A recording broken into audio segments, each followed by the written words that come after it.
When was Iron Man? 2007? 2008. So they were probably going into production probably 2006, maybe Okay. 2000, early 2007. It came out summer 2008. So, and I think Marvel was very hesitant on this as well, knowing Downey's history. But Favreau really fought for him, and I believe that it was because of this performance. Now, right after he does this, he's in Zodiac.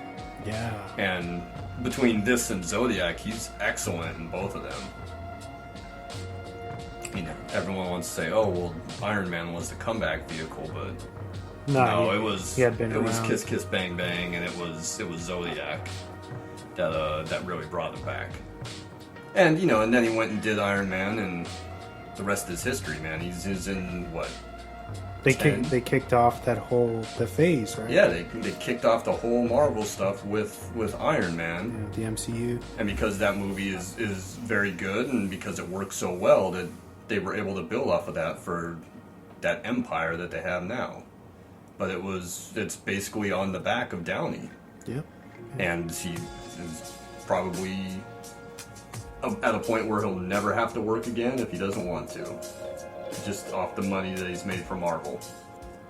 I think I saw, or somebody was talking about it, that he's trying to push away and do some serious stuff. Like he doesn't want to be known as Iron Man anymore. Obviously, that's never going to happen, but... Yeah, but beyond the Judge Yeah. and just a bit part in Chef, I don't think he was doing very much of anything for that 10-year Span. 10-year span that he was Iron Man. Well, I mean, he was the highest paid actor on those, right? Yeah. Well, he should be, because like we just said, those movies, they were all built off the success of Iron Man. If Iron Man had bombed, they probably wouldn't have done much.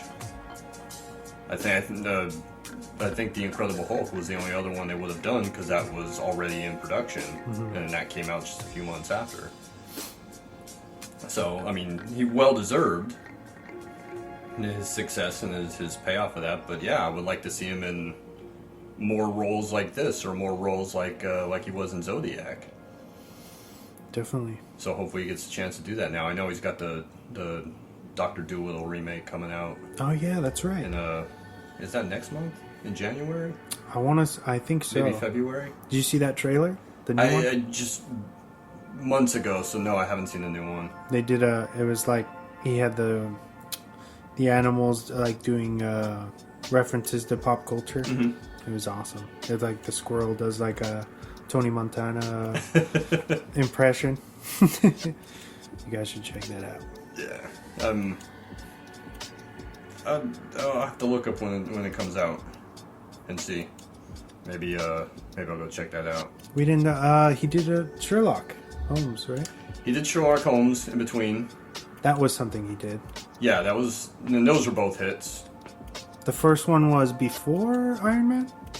I think the first one was probably in production when Iron Man came out. So they was probably already committed to that one. Okay. Because that came out maybe the following Christmas. So I'm willing to bet that was going into production before Iron Man actually opened up. But the second one, definitely, he was 2 or 3 movies deep into Iron Man when the second one came out. So, he does this, gets Iron Man, has all that success, and then Iron Man 1, very good movie. Iron Man 2 is dog shit. They do the Avengers, big movie, and then time to do a third Iron Man, and Favreau wanted out because I think he had an awful time on number 2, and I believe it, because number 2 was one of those movies where it seems like they were trying to build a lot more off of that. So it was. It was a big commercial for Avengers, right? It was a commercial for Avengers. They kept sticking stuff in about Captain America. Like, it was obvious that they were trying to build something from there, and instead of it being an Iron Man movie, they were trying to use it as a springboard for other stuff. So Favreau wants out, and then it comes time to do Iron Man 3, and I think Downey goes to bat for Shane Black. because he knew him obviously from this, and they had a good time working together. And even though this wasn't a hit by any means, he says, "Hey, this is the guy that I want to do Iron Man 3." And if you watch Iron Man 3, it very much has that Shane Black feel to it. Obviously, it takes place at Christmas time. But there's a lot of that Shane Black type dialogue in it. Some of the action scenes have that too. And it's in my opinion, it's the best Iron Man. I know that's a divisive take. 3? Yeah. Oh, really? Yeah, but I like it the best, probably because of the Shane Black element. It's a little bit different. I remember being really disappointed with the ending, because there was like a twist, like you think this is the villain, and then it's really this. Yeah. And they were just like, oh, okay. Yeah. But Kingsley's a lot of fun in that movie. Yeah.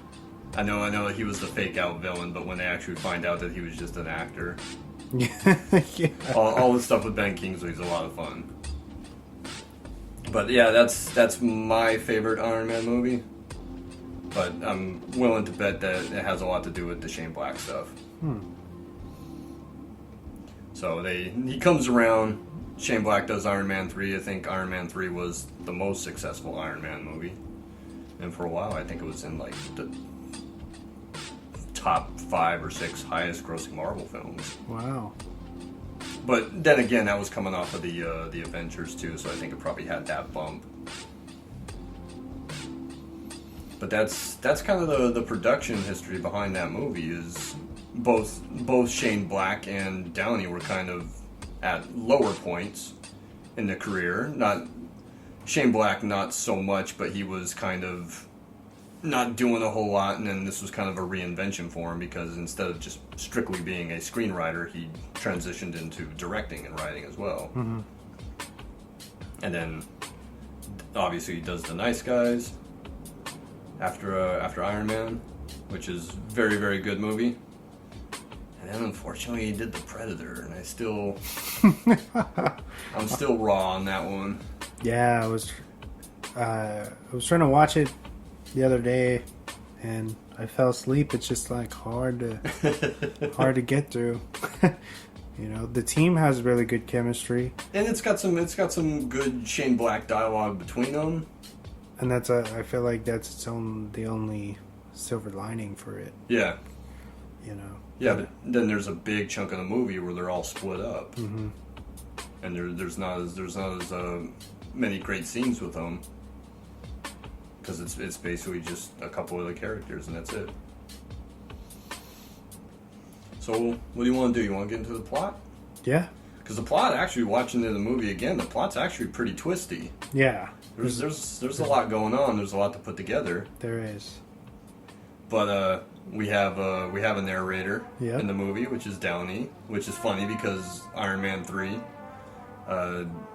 starts off with narration in pretty much the same way. Even though I think at Iron Man 3 it's not so much narration that you find out at the end that he's talking to Ruffalo, and this was just the story that he was telling Ruffalo. Oh yeah, that's right. So how's it start? It starts with Downey at a party. Well, the kid, the introduction. Yeah. Is, they're doing he's a magician. Yes. Right, Harold the Great. Yep. Or the Magnificent. And they're gonna do the old like cutting somebody Saw the in half. girl in Yep. half. Yep. Young girl. And she kind of, they start doing the trick, and they think that something's went wrong, and he's actually cutting into her. Mm-hmm. And so the parents freak out, and they open up the box, and she's fine, and she's like, I'm going to be an actress. Mm-hmm. And that's pretty much the intro of the film, right? Mm-hmm. And then we fast forward into current time.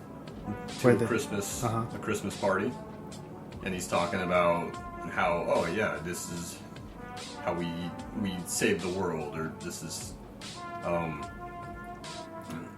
how we forget what's the exact wording that he uses. I believe it's something like we saved the world or something last Christmas.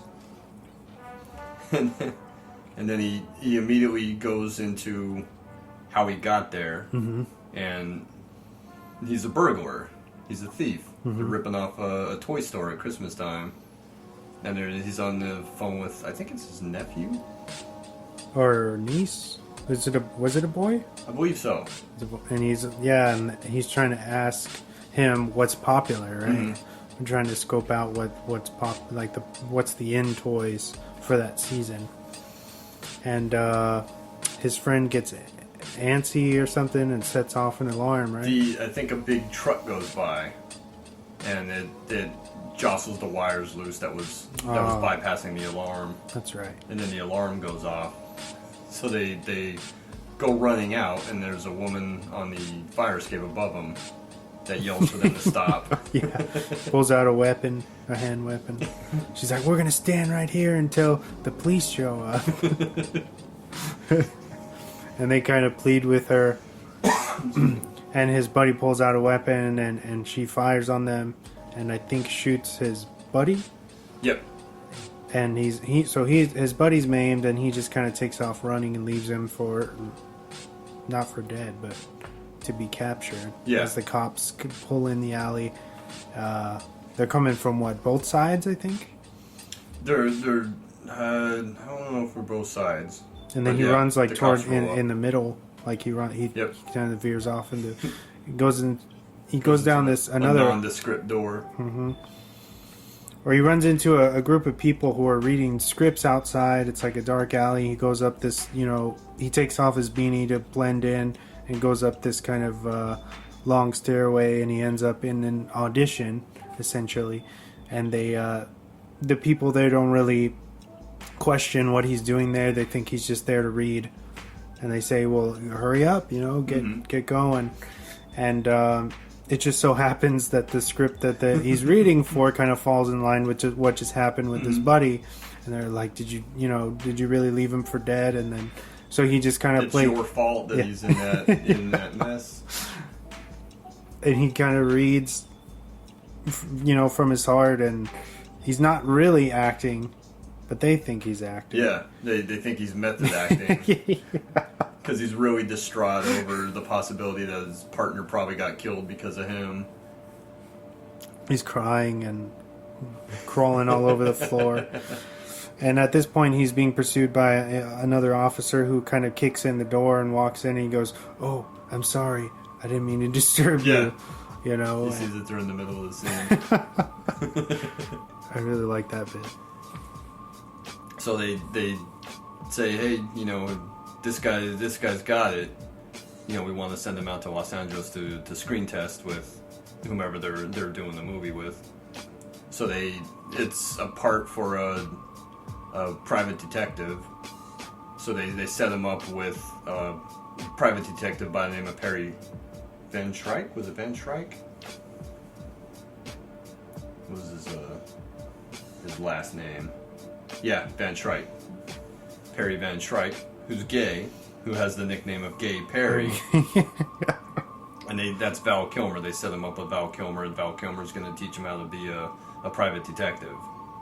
He's at this party. This is where he's introduced to Perry, and he's scoping everything out, and he walks in on a woman who's passed out, and some creepy guys hanging around her, looking at her, and Downey, has something to say to them and says, "Hey, you better leave her alone." And the guy says, "Well, what's it to you?" And starts acting like an asshole to him, and tells Downey to beat it. And Downey says, "No, I'm gonna kick your ass." And the guy doesn't believe him, and he says, "No, I'm gonna beat you up. It's gonna end in tears. You should walk away." And he's giving this whole tough guy monologue to the guy, and he says, "Hey, walk away, or else we're gonna go outside. We're gonna fight right now. Don't think about it and walk away."